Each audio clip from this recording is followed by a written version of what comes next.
ए बबुआ, यही होली के मौसम में देवता देवी केंग रंग खेले तारे बबुआ। आई गुड़िया मुजी की तरफ से सुप्रसिद्ध गायक गणेश रहिया जी की आवाज में ली सभे होली सुनी। होली के का भावा उड़े रंगावाया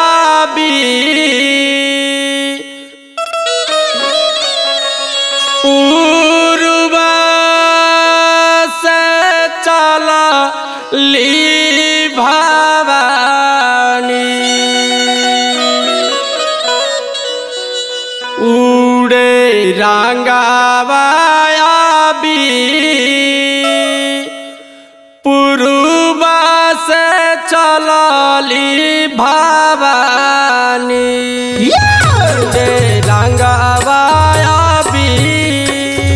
पूर्वा से चलली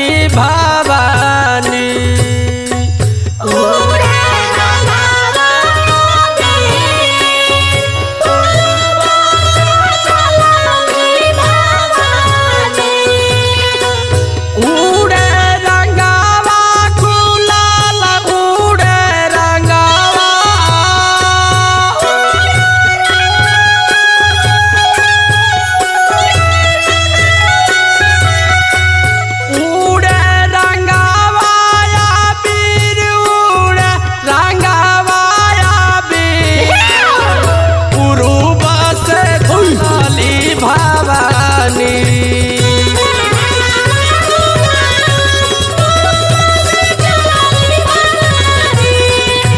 उड़े रंगावाया पूर्वा से चलली भवानी। एक मुट्ठी रंगावा हो विष्णु लोक फेंकली।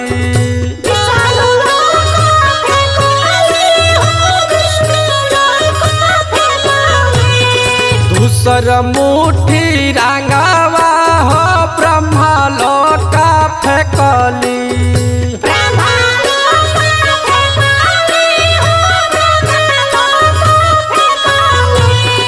एक मुट्ठी रंगावा हो विष्णु लोक फेंकली।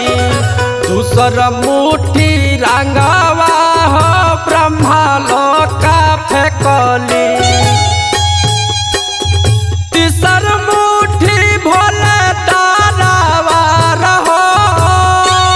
ओहो तीसर मुट्ठी भोले तारावा पूर्वा से चलली भवानी।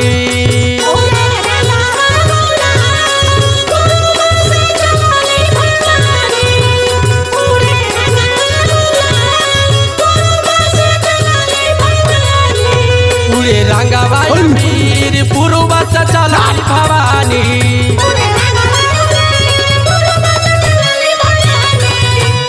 देवलोक नगरिया में भेजा देनी नेवता। होली खेले आइल बानी देवी संगे देवता। देवलोक नगरिया में भेजा दिली नेवता। होली खेले आइल बानी देवी संग देवता। हर बघवा पहोई के सवार हो। हर बघवा पहोई के सवार बस चलली भवानी। उड़े रंगावाया चलली भवानी। उड़े रंगावाया पूर्वा से चलली भवानी। उड़े रंगावाया वीर पूर्वा से चलली भवानी।